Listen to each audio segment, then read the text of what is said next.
I paid for the family trip, then saw another man standing where I should have been. A chance for them to reconnect with family, to feel normal again after a really hard year. And I paid for everything, no hesitation.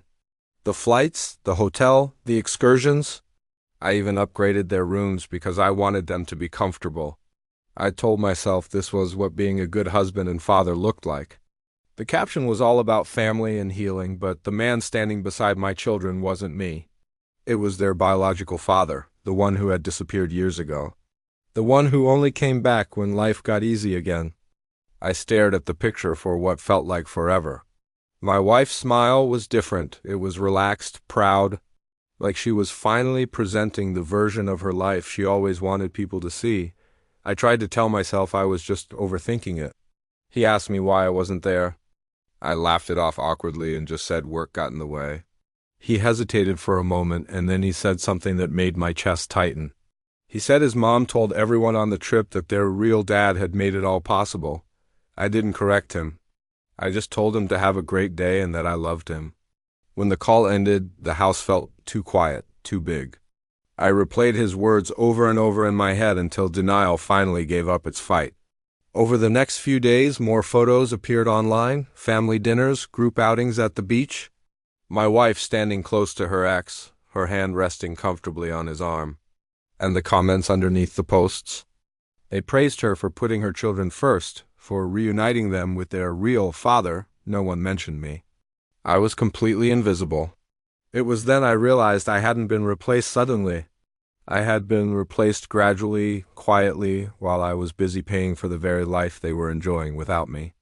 I didn't call her. I didn't want to start a huge fight while she was still on the trip. I waited, not out of fear, but because I needed clarity. Anger makes loud mistakes, and I wanted my decisions to be quiet and final. When they returned, she acted like nothing had happened. She went on and on about how happy the kids were, about how healing the whole trip was. She even thanked me for supporting them, so I asked her directly, "Why did you tell people their father paid for everything?" She let out this long sigh and said it was just easier that way. She told me I shouldn't be so sensitive. And then she said it again. He's their real dad after all. That word again, real. I didn't raise my voice. I just calmly asked her if she planned to keep pretending I didn't exist in their lives. She said I should understand my role. That I was stable, reliable, but that didn't mean I needed credit for everything. She said love wasn't a competition. That night, I slept in the guest room. Not because I was hurt, but because I was done pretending. The next morning, I started making calls. Subscriptions, credit cards, automatic transfers to her account. School extras, travel accounts. This wasn't about revenge. It was about realizing that support without respect is just exploitation. She noticed within a few days. First, her tone changed. It became softer, a little confused. Then it turned to anger. She accused me of punishing the kids. I told her I would always support the children directly, but I would no longer fund a life where I was treated like a placeholder, an ATM. She tried to involve her ex. He actually called me acting all confident, telling me to be a man and accept reality. I just asked him one simple question. So, when do you plan to start paying for it? He hung up. Things unraveled pretty quickly after that. Bills she had never even seen before started piling up. All the promises he'd made to her turned vague and non-committal. The picture-perfect family she had curated online started to clash with the reality she was now living. For the first time, she looked at me like she didn't even know who I was anymore. We sat down about a week later and had the most honest conversation of our entire marriage. She wanted that validation from others.